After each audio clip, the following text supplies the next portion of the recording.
Hey everyone, my name is Laura Reich of Envision Advertising, and I am a social media strategist and graphic designer. So what that means is I actually help people on a daily basis build their business through social media and creative design. Today's topic that I wanted to talk to you about is Facebook groups. A lot of people have been asking me about questions on how to stay active when they have a busy schedule as an entrepreneur, or how to build relationships when they've been active in Facebook groups and it's just not really working for them. So we wrote a blog about this on my website not too long ago from a wonderful guest post that we had from Sandra. And so some of the bullet points that I'll be going over are from things that she's learned, as well as things that I've actually learned from her and implemented in my own strategy as well. So one of the things that a lot of people forget is that Facebook groups aren't just for advertising.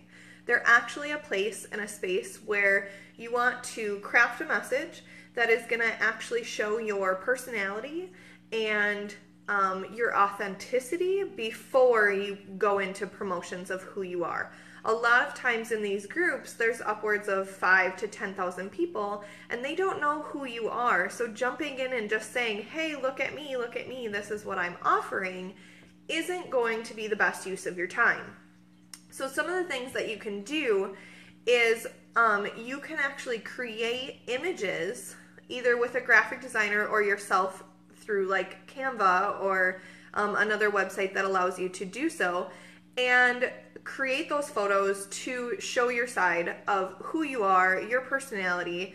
It can be a professional photo that you had a photography session and they took a bunch of photos of you and you want to share those. Or it could just be of a headline or a quote that you personally came up with.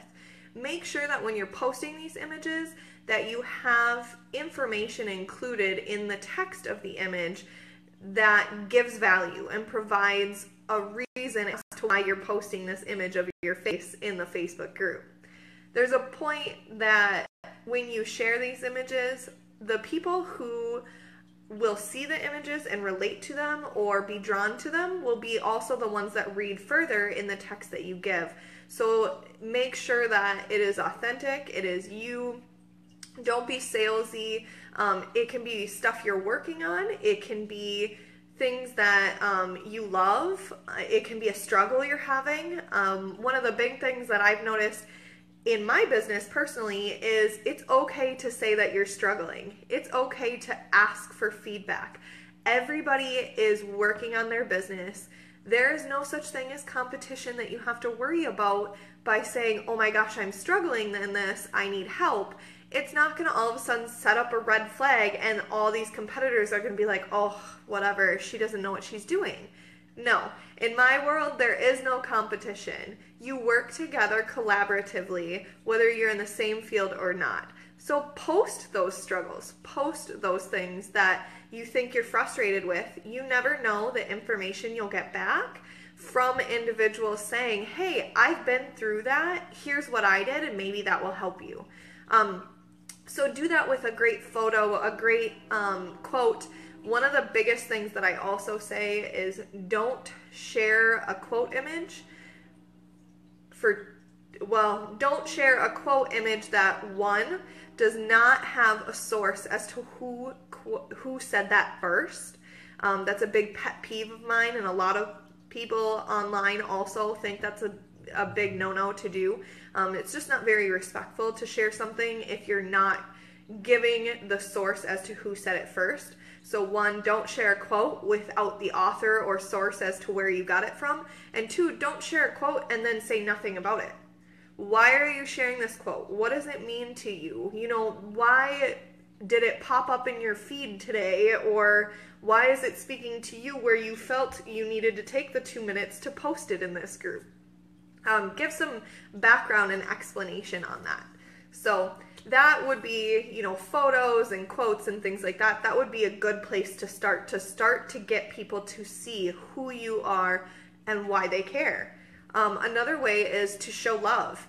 if someone's asking for feedback, give them your 2 cents. If you know that you've been through it, maybe it still hasn't been working for you, but this is what didn't work for you. That's a great way to give love and give feedback. Take time to actually reply to people. Start quality conversations with those who are posting in the group. But not only that, if you've posted in the group and someone responded to you, start a conversation with them. Don't just ask yes or no questions. Actually engage with them. If you don't know who they are, or it's the first time they're commenting on your stuff and they just gave you a yes or no answer, then start commenting with them and say, hey, thanks for, the feedback, and I'd love to get to know you more. What is it that you do? How did you find this post? Things like that. Get involved with them and actually open up that line of communication with them, because they're new and you don't know who they are, or even if they're not new.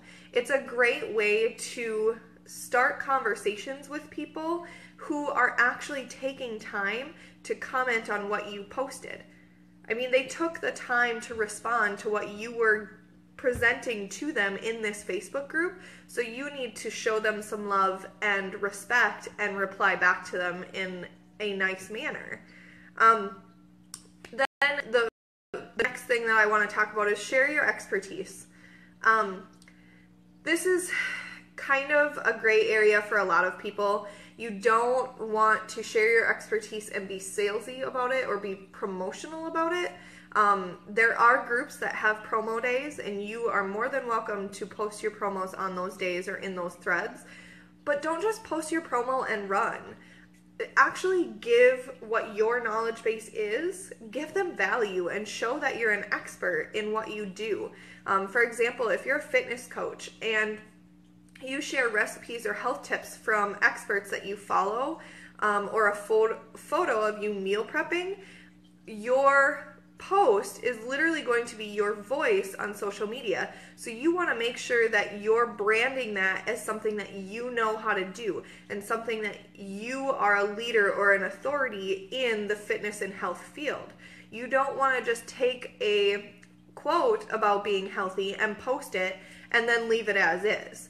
Give value and give feedback and share why you're going through this or why you chose to start the way you did in this business. Nobody can change your story. It's your story. So find ways to share it. I had someone talk to me the other day and say, this is the company that I'm a part of, and it's a really great company, but this individual felt like they couldn't be real in videos and images because they were afraid that someone would see their real person. They didn't like the physical attributes that they have to themselves right now. And it goes along with the health and fitness and wellness industry.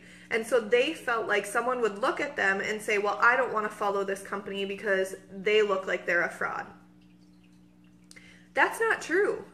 Just because you are not the way you think you should appear for your business doesn't mean someone else isn't going through the same thing. This is your story. You obviously started this business for a reason, so you need to give value and explain to them what you're going through, your struggles, why you're where you're at, things like that. And don't just do it on your personal page, on your Facebook page. Do it in the groups as well. That's where you're going to be able to start those conversations and grow that relationship with those people. People will follow and start conversations with you if they feel there is a connection there. It was really cool. There has been an individual in my Facebook group for probably a couple months now, and she's been commenting on everything, and we've been interacting together on everything. And literally just this past week, we shared some deeper information into our personal stories. And it was so cool to see how aligned we were on things that we've struggled with in the past and how we've overcome them, to understand why we were attracted to each other. Up to this point, we hadn't really figured out how we got connected and why we were attracted to each other, but we loved talking to each other. So it was really fun to see that a few months later down the road. That's how it started. It started in a Facebook group. So continue that. The last thing that I will touch on is a lot of people say, okay, this is all great information, but I don't have time to spend 2 hours in a Facebook group. Or, hey, I get started commenting on things in Facebook groups and then I get so lost, it's like an hour and a half goes by and I've just wasted my morning. Okay, so you need to set a schedule. I personally have a freebie that I offer to people. You can grab the link in the chat below, that I offer to people that gives you a calendar of anywhere from 5 to 10 different Facebook groups and what you should be posting in there each day. Some of the groups have themes for the day, where they'll post your promos or ask for feedback or do a live stream. Some of them, it's just literally post in the group and give value or tell your story, or again, ask for feedback, start a poll, things like that. You need to set your own schedule. You are the only person that knows what time you have available throughout the day and how much time that is. My calendar allows me to be active in 5 to 10 Facebook groups in under 30 minutes every single day. Then what I can do is, when I know I'm active in those groups, I will get the notifications where I can say, okay, now I need to spend 3 hours doing X, Y, and Z for my task list today. And then I'll go back and start responding to those comments if they so happen to appear. Make a schedule. Make it easy for yourself. If you can't do 5 to 10, do 2 to 3, do 1 to 2. Start out little. It doesn't matter, but as long as you make a schedule, I do it right away in the morning before I get going with anything else. Then it will help you to start staying active and get in the groove of it. It will get quicker, it will get easier, and you will start to see the relationships build from there. So what do you guys think? I would love to hear any struggles that you guys have been having, any questions that you have on different Facebook groups you should or shouldn't belong to. If you have questions on how to find Facebook groups, anything like that, put them in the chat and let's discuss.